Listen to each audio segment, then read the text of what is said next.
Hi guys! Today we're going to be doing some experiments. So you probably see we got two pieces of material behind me. The beginning of this footage, we're going to explain what we're doing, and then after that we'll be doing these two demonstrations. We got the chromakey green on the left side of the screen, and the chromakey, or actually bedsheet blue, on the right side of the screen, and I tried to be in the center of the screen.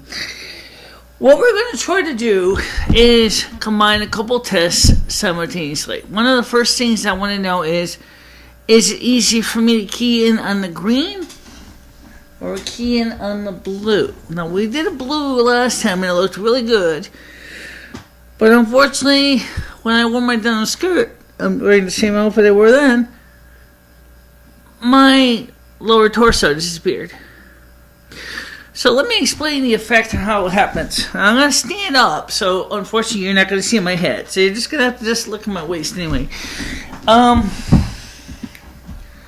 What happens is, when you key against the blue, you see my skirt here is denim and it's blue-like. And the way we use the keying program under Final Cut Express, the blue, we tell it to look for any blue, and then it just keys it out, okay? Conversely, if I'm wearing a green top, which I'm not, if I put a green top on, and I had a green top against the green, my upper chest would disappear. Okay? And in fact, there's a wonderful effect that you can use that effect in some fantasy movies to make things disappear and look like it's flying through the air and all that, but that's not the point. The reason I want to use the green is, well, I tend to wear a lot of blue, and it would work better. The problem is my hair is platinum blonde, and the yellow is only a slight difference from green, okay? So you got, it's just a little bit higher energy than green, so it results in all kinds of nasty problems for my hair. Sorry about the wrinkles. This is just a test. This is not be perfect to 100% perfect shot. However, we know from the way Once Upon a Time does their set work, sit down now, that we have both Emma Swan, the Snow Queen, and Elsa are all blondes, okay? And, which is, let me show you the names of the characters right here. Let's see. That'd be Elizabeth Mitchell, Jennifer Morrison, and Georgina Hank. Okay. And yet they're using a chromakey that's lighter than this. Okay? It's a lot lighter green than this.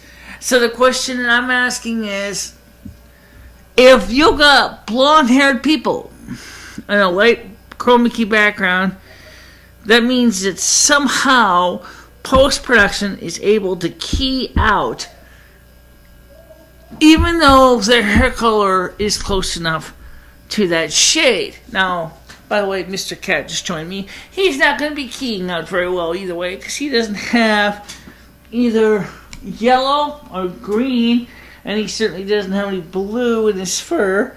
His eyes are kind of greeny, yeah, but my eyes are kind of grayish, green blue, so they kind of really key on either one if you don't careful, which is another wonderful special effects you could do.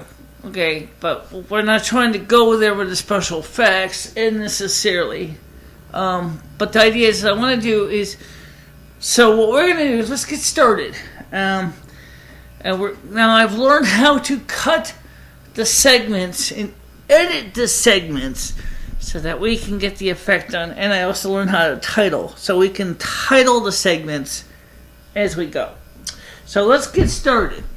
Okay, we're going to start by turning on the green, okay? And then I'm going to stand up. Now, as you'll see behind me, the green disappears, and you have an image behind me. Okay, my skirt is intact.